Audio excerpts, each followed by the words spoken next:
عمر تھی، طالب علم تھا اس وقت. سہارنپور شیخ الحدیث حضرت مولانا زکریا صاحب رحمۃ اللہ علیہ کے ہاں رمضان میں حاضر تھا. اپنے والد ماجد رحمۃ اللہ علیہ کے ساتھ وہ مجھے لے گئے تھے. بالکل بچہ تھا میں، ینگ نوجوان، مشکل سے 14-15 سال کا بچہ تھا. میں نے دیکھا کہ تراویح کے بعد حضرت تھوڑی دیر بیٹھتے تھے، بہت کم دیر، اور اس وقت لوگ آ کر حضرت سے کچھ ایک آدھ منٹ، آدھا منٹ ملاقات کر سکتے تھے. تو میں نے دیکھا کہ 10-12 سکھ لوگ وہ ایک لائن لگا کر بڑے ادب اور احترام کے ساتھ، سر پہ ان کے پگڑی اور بڑے ادب کے ساتھ وہ پانی کی بوتلیں لیے ہوئے لائن لگا کر حضرت کے پاس حاضر ہوئے، اور ہر ایک نے اپنی کوئی پریشانی کے لیے حضرت سے دعا کروائی، پانی پہ دم کروایا، اور پھر بڑے ادب کے ساتھ الٹے قدم کہ کہیں پیٹھ کمر حضرت کی طرف نہ ہو جائے، اور وہ الٹے قدم پیچھے واپس گئے.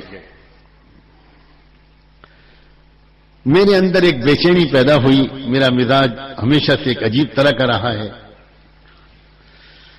تو میں ان کے پیچھے پیچھے باہر نکلا. میرا دل چاہا کہ میں ان سے کچھ بات کروں.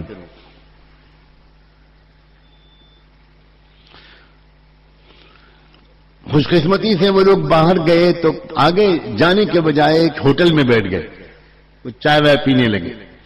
سخت سردی تھی، گجرات کی سردی نہیں، سہارنپور کی سردی. اس کو بھی آپ لوگ سردی کہہ رہے ہیں، جس میں میں پسینے پسینے ہوا جا رہا ہوں. جو اس کو سردی کہے گا اس کو 4 مہینے کے لیے یو پی بھیج دیا جائے گا.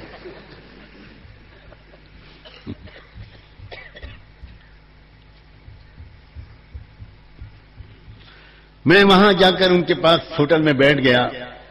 سردار جی لوگوں سے، سکھ لوگوں سے بات چیت کرنی شروع کی. میں نے ان سے پوچھا آپ لوگ کہاں سے آئے ہیں؟ فلاں جگہ سے آئے. کیوں آئے یہاں؟ کہنے لگے یہ بڑے پہنچے ہوئے ہیں، بار بار ہمارا تجربہ ہے، ان سے دعا کرا دیتے ہیں، پانی میں دم کروا لیتے ہیں، پھکوا لیتے ہیں، ہمارا کام بن جاتا ہے. تو میں نے ان سے کہا کہ آپ یہ تو دیکھ رہے ہیں نا کہ وہ بھی آپ کی طرح کے انسان ہیں.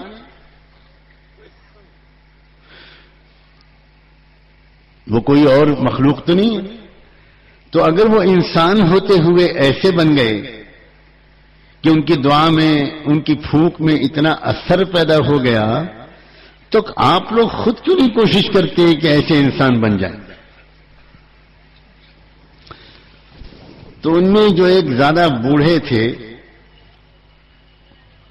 وہ بولے بیٹا صاف کہو نا، بچہ صاف کہو نا، یہی کہنا چاہتے ہو نا کہ ہم مسلمان ہو جائیں. اب میں ڈرا، لیکن اب تو تیر کمان سے نکل چکا تھا. میں نے کہا کہ ہاں میں یہی کہنا چاہتا ہوں. کہنے لگے دیکھو بچہ، اگر یہ مسلمان ہونے کی وجہ سے ہوتا تو سب مسلمان ایسے ہوتے. میں تو کاروباری لائن کا آدمی ہوں، ہم لوگ ٹرانسپورٹ کے کاروبار ہیں، پورے ملک میں ہماری گاڑیاں چلتی ہیں، سینکڑوں مسلمانوں سے ہمارے تعلقات ہیں. ہم یہ دیکھتے ہیں کہ جتنے پاپ ہم کرتے ہیں اتنے ہی مسلمان بھی کرتے ہیں. ہم جھوٹ بولتے ہیں، مسلمان بھی جھوٹ بولتا ہے. ہم عورتوں لڑکیوں کے پیچھے بھاگتے ہیں، وہ بھی بھاگتے ہیں. ہم رشوت دیتے لیتے ہیں، وہ بھی کرتے ہیں. تو بچہ یہ مسلمان ہونے کی وجہ سے نہیں ہے.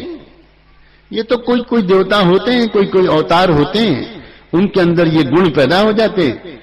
ہمارے یہاں بھی ہوں گے، لیکن ہم کو جانا پڑے گا، پھر امرتسر جانا پڑے گا. ہم لوگ یہاں رہتے ہیں، ہم تو ان کے پاس آ جاتے ہیں، ہمارا کام بن جاتا ہے. بچہ یہ مسلمان ہونے کی وجہ سے نہیں ہے. سمجھ رہے ہو؟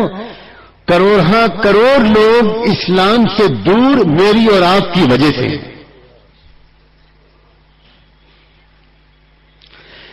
اسلام جو شروع میں پھیلا تھا وہ تقریروں کے ذریعے نہیں پھیلا تھا، بیانوں کے ذریعے نہیں پھیلا تھا، جلسوں کے ذریعے نہیں پھیلا تھا، کتابوں رسالوں کے ذریعے نہیں پھیلا تھا۔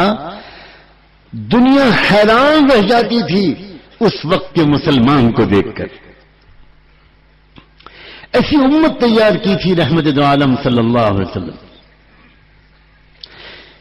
جب دنیا کے ملکوں کے لوگ، دنیا کے شہروں کے لوگ مدینے آتے تھے کاروبار کے لیے آئے ہوں یا کسی مقصد سے آئے ہوں، اور وہ یہاں مدینے کے سماج کو دیکھتے تھے، یا مدینے کے لوگ جب باہر جاتے تھے دنیا کے مختلف ملکوں میں جاتے تھے، اور جب دنیا کے لوگ ان کو اپنے شہروں میں دیکھتے تھے، اپنے بازاروں میں دیکھتے تھے، تو یقین کرو جس کی نظر پڑتی تھی اس کا دل اسلام قبول کیے بغیر چین نہیں پاتا، ایک چوٹ لگتی تھی ان کے دل پر۔ نوجوان دنیا کے دیکھتے تھے مدینے کے نوجوانوں کو، اور وہ نوجوان یہ دیکھتے تھے کہ بھئی ہم بھی نوجوان ہیں، یہ بھی نوجوان ہیں، ہمارے اندر بھی جو تمنائیں، آرزویں، خواہشات ہیں وہی ان کے اندر بھی ہیں، مگر کیا بات ہے ان نوجوانوں کے پاس کہ ان کی نظر کبھی پھسلتی ہی نہیں، ان کو اپنی نگاہوں پر کنٹرول ہے، یہ اپنی جوانی کی طاقت کو کمزوروں کی خدمت میں استعمال کرتے ہیں۔ ایک ہم نوجوان ہیں وہ سوچتے تھے، ایک ہم نوجوان ہیں کہ ہماری جوانی تو ادھر ادھر برباد ہو رہی۔ دنیا کے تاجر مدینے کے تربیت یافتہ تاجروں کو دیکھتے تھے، وہ تاجروں کی تقریریں نہیں ہوتی تھیں، بیانات نہیں ہوتے تھے، اور وہ تاجر ان کو براہ راست کلمے کی دعوت بھی نہیں دیتے تھے۔ پورے وثوق کے ساتھ یہ بات کہہ رہا ہوں۔ ہوتا کیا تھا، وہ تاجر ان کو دیکھتے تھے، تاجر جانتا ہے کاروبار کیسے ہوتا ہے،